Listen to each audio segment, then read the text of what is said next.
you at all.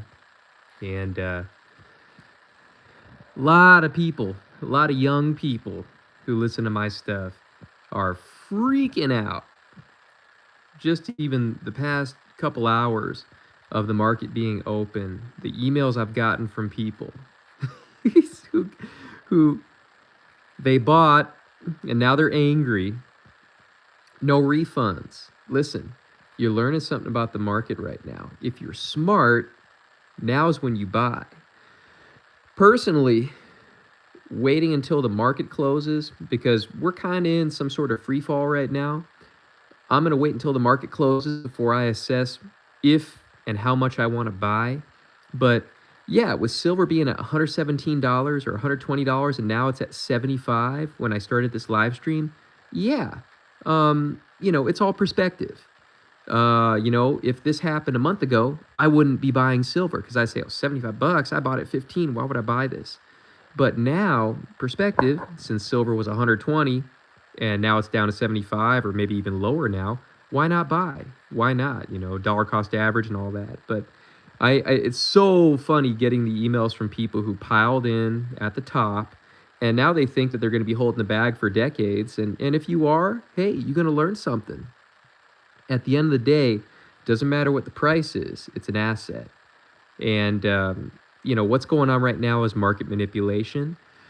And especially with that Fed chair coming in, it's all market manipulation right now. And if you can feel the fear, the uncertainty, the doubt, you're never going to win. You're always going to lose. But at the end of the day, remember, if metals tank based off the news that the dollar is getting stronger, which we all know is a bunch of BS, if the dollar actually does get stronger, if it's not just a smoke show, it's a temporary thing. The dollar is not going to be stronger forever because that doesn't serve a new system coming into play, which is exactly what's going to happen.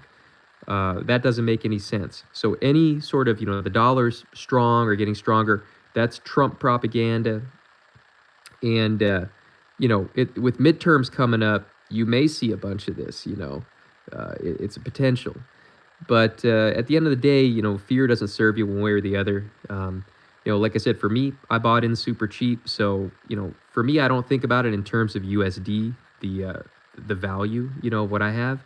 I just see it as, like most precious metal stackers, it's about the stack. It's about the weight. It's about how much you got, A person right now who's got 10,000 ounces of silver doesn't give a damn, I guarantee. The old school stackers, they don't pay attention to the price action day to day to day. It's only been recently, with all this craziness, ups and downs, and all the volatility that people have been actually checking the charts all day. Most stackers, they don't do that. They buy and they just sit on it, And again, investing, like anything else, if you invest in the stock market or whatever, it says, hey, your principal, you could lose it, But remember, when you're buying an asset, you're not going to lose your principal like you would, potentially on the stock market, even though equities are, an asset.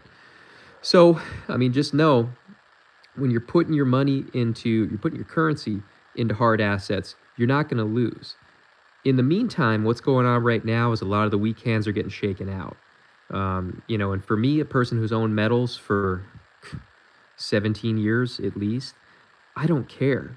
The silver's still the same, the gold's still the same, the platinum, the palladium is still the same. And it's still valuable to those who know, right?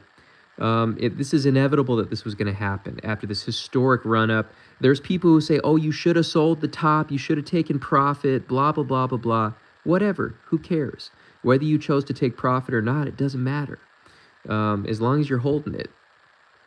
So, it's one of those things. And like I said, the house always wins. They're the ones who make the rules. They're the ones on the inside who know what's going to happen before it happens, because usually they're the ones pulling the levers to know what's going to happen. So, there's sayings out there. People say retail buyers always lose. It depends. It depends on when you got in, like anything. Let's say you buy a retail item at the hardware store. Well, did you lose buying it at the hardware store where you could have gotten it cheaper on Facebook Marketplace? It's all perspective. You could have wasted your time a lot on Marketplace, whereas buying it at the hardware store, you save your time, and you know exactly what you're getting. There's a return policy, right? So it's all perspective. That's all it is. A lot of people are shooken up today. A lot of people are stressed out. But think about it this way. The cool thing about this happening on Friday is that you have all weekend until Shanghai opens, around 5 or 6 p.m. on Sunday night. You got all weekend to think about what you want to do. If you want to get in, you want to buy more. Now, here, the perfect situation is for people who don't own any gold or silver. Now, you can actually assess and go, okay, well, I'm not buying the top now. I'm getting in kind of midway, $75 or whatever it's at right now. You're getting in kind of midway. It doesn't hurt as badly as buying at the top, right? So if you're new to gold and silver and you've been, experiencing trepidation about entering into the market, now's a perfect time for you to think about it. Now, who knows? Will it dump even more on Monday? Man, who knows? But you have to understand also that these dumps always happen to at the end of the month. Same thing happened at the end of December, just not this epic proportion. But it happens at the end of the month, always. So, we'll see what happens with the fuckery and the manipulation. But at the end of the day, remember, the paper price, it doesn't mean shit. And the spot price is paper price. The physical price is what matters. You can look at the London exchange, you can look at the Shanghai exchange, and look at the price of silver there. It's crazy. The gulf is humongous. In the West, what we're seeing is the paper price. The spot price is the paper price. So, it is what it is.